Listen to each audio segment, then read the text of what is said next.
She turned that down. We know Project B came with a eye-dropping crazy number.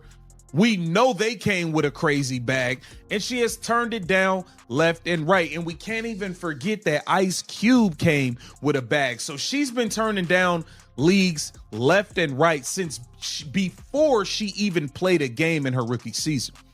Here it says, Caitlyn doesn't have the financial need to play in any other league. She's making so much money off the court and endorsements. Robin Lundberg summed it up. Salute to Robin Lundberg. Why did Caitlin Clark decline what would have been the largest compensation in the history of women's basketball?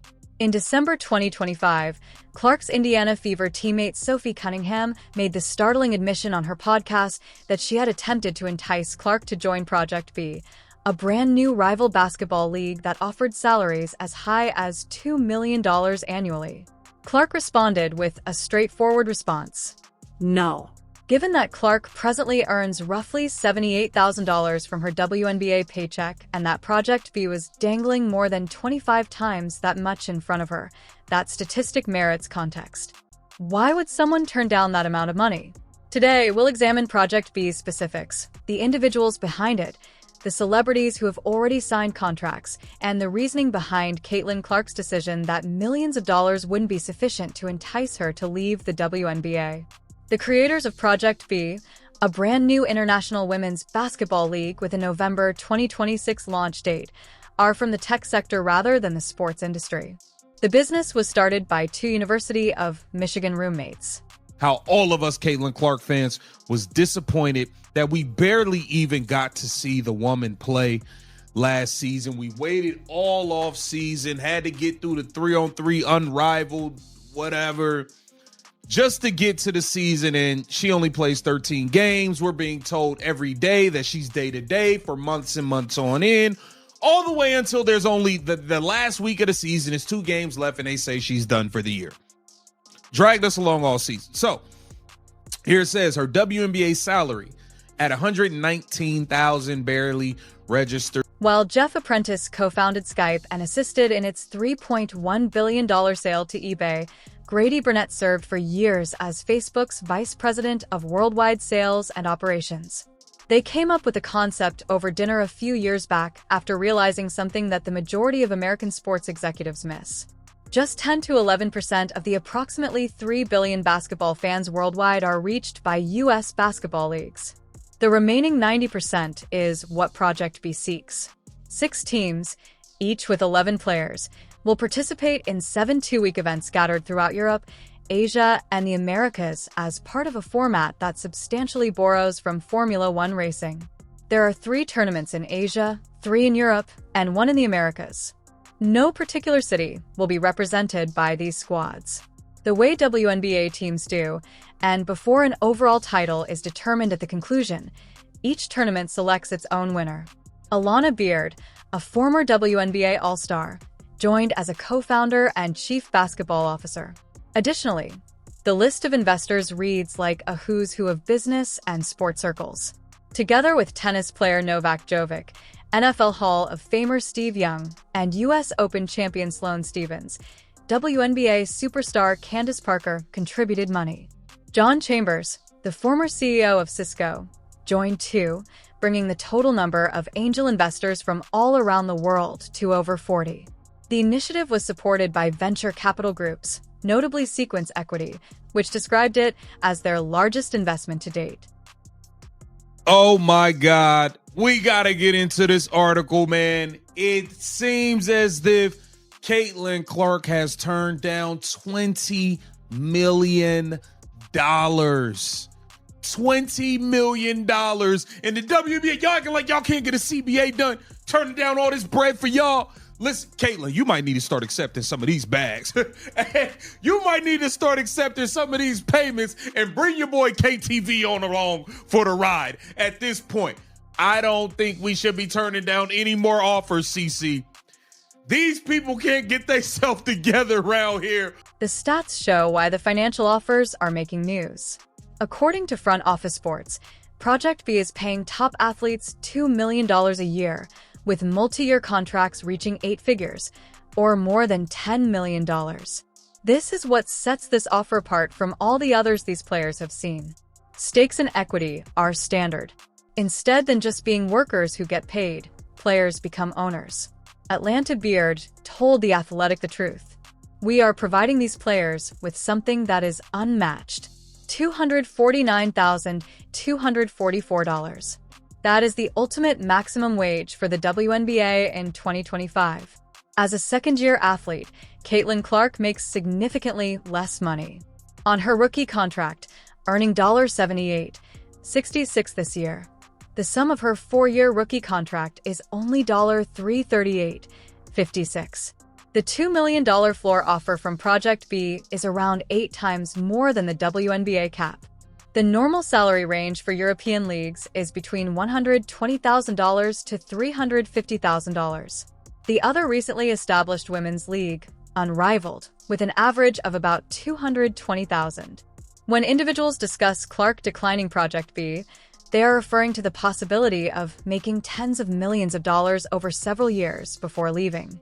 Here it says her WNBA salary at $119,000 barely registers in comparison to the endorsement revenue powering her rise. With that level of financial comfort, Clark finds herself in a position few young athletes ever reach. She does not need additional league's money, additional seasons, or additional mileage on her body to secure her future.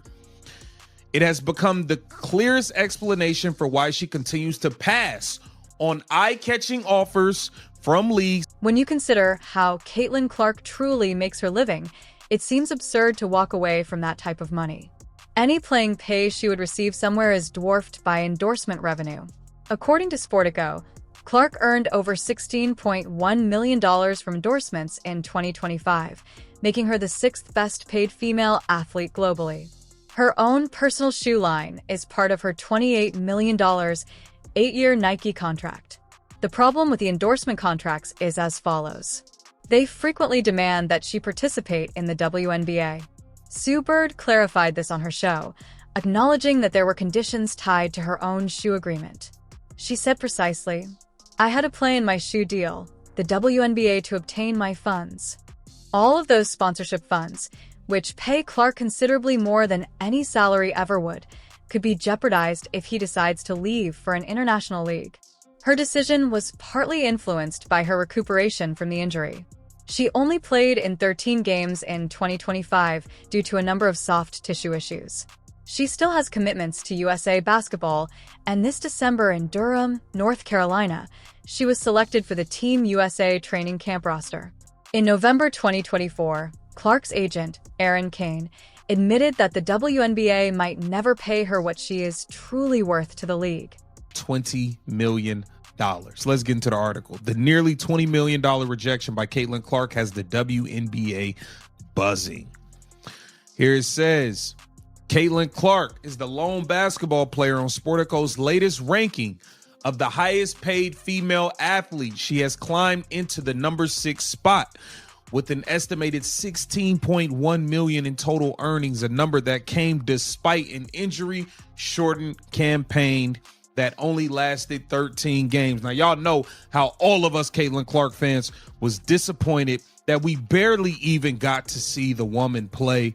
However, Kane presented it in a different way than you might anticipate.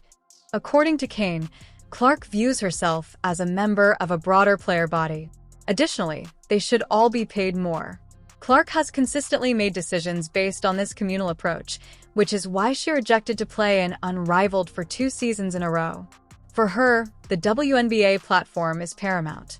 Although Clark declined Project B, many other celebrities seized the chance, and some of these individuals are highly respected in the basketball world. Neko Amiki's commitment to Project B on November 5, 2025, was the first significant signing. Beyond simply being the first, that date is important for a number of reasons. Ogum presently plays for the Seattle Storm, was named MVP in 2016, and is the head of the WNBA Players Association. Women's basketball was rocked when the union leader signed a contract with a rival league during heated labor discussions. Agum gave the Associated Press an explanation of her thinking, citing ownership, something that is rarely available to female athletes. She spoke plainly. "We are not typically offered equity.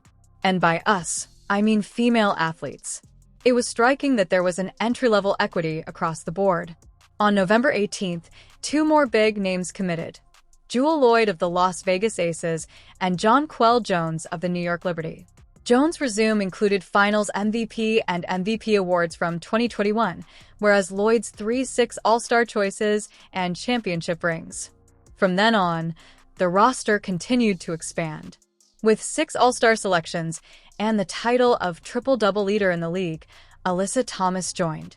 On November 24th, Kelsey Mitchell, a 3-time All-Star and Clark's teammate on the Indiana Fever, signed. From Chicago Sky, Camila Cardoso won the 2024 NCAA championship.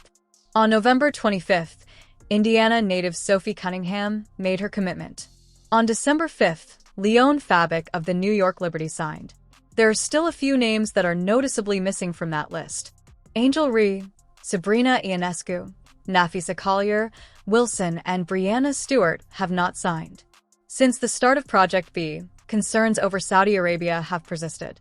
Early in 2025, information from Project B and the Saudi Public Investment Fund were linked by Bloomberg and the Financial Times. In a direct response to those reports, founder Grady Burnett told Front Office Sports that they desire a global, diversified cap table that excludes any Saudi Arabian dollars. This is where things become complex, though. To manage logistics, the league is collaborating with a business named Sella.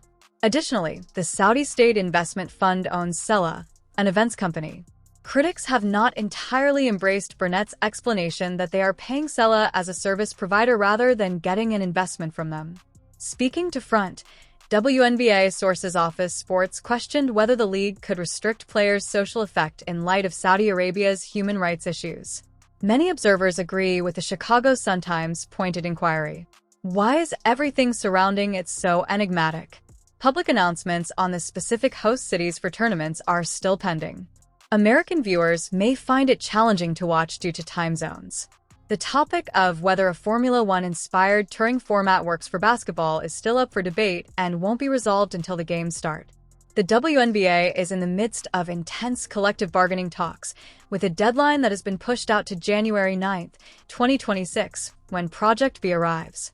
The most recent proposal from the WNBA would raise the maximum salary from about $250,000 to about $1 million, with the possibility of reaching $1.2 million after revenue sharing takes effect. That amounts to a fourfold increase in existing compensation, and considering what competing leagues are now paying, it is difficult to overlook the timing. Another pressure point is created by scheduling. Project B's season goes from November to April, while the WNBA proposal calls for an earlier season start, possibly in mid-March. According to current regulations, players who miss training camp are suspended for the entire season. As a result, stars may have to choose between participating in both leagues. When Front Office Sports asked the WNBA to comment on Project B, the league formally rejected, extended a hand. Considering how openly the league has previously addressed competitive threats, that quiet says a lot. Unrivaled gives this image an additional layer. That 3-on-3 league was started in January 2025 by Brianna Stewart and Nafisa Collier, and it operates out of Miami until March. Project B offers a worldwide tour and 5-on-5 basketball at even larger compensation. Players stay in the United States thanks to Unrivaled. Because both leagues give players equity stakes, there are several fronts in the talent competition. Caitlin Clark's decision to reject Project B was based on a calculation that only makes sense when you look at the complete picture of her income. $16 million in yearly endorsements that are directly related to her WNBA prominence. Her passion to USA basketball and an ailment that requires enough recuperation time all influenced the way she thought. For her, the risk-reward calculation is different from that of veterans like Jonquel Jones or Nekawija. Players with lengthier careers who have already reached their full earning potential in the WNBA have less to lose by taking a chance. The success or failure of Project B is still up in the air. In the past, rival leagues have collapsed and burnt. In addition to offering greater pay and player equity, the American Basketball League disbanded in 1998. Project B has substantial star support and wealthy supporters. Power has already been signed. Additionally, there is actual and quantifiable pressure being applied to WNBA labor negotiations. None of that altered Caitlin Clark's response. Clark said just one word to Sophie Cunningham when she asked whether she would join. Her priorities are the WNBA, Indiana Fever, and expanding the game in the United States. What will happen after the CBA talks end in January of next year may be the true question. Decisions like Clark's may be different for the next generation of women's basketball stars if competition from leagues like Project B eventually forces the WNBA to provide wage increases that truly reflect what these players generate. We shall find out in January. Caitlin Clark will remain precisely where she is until then.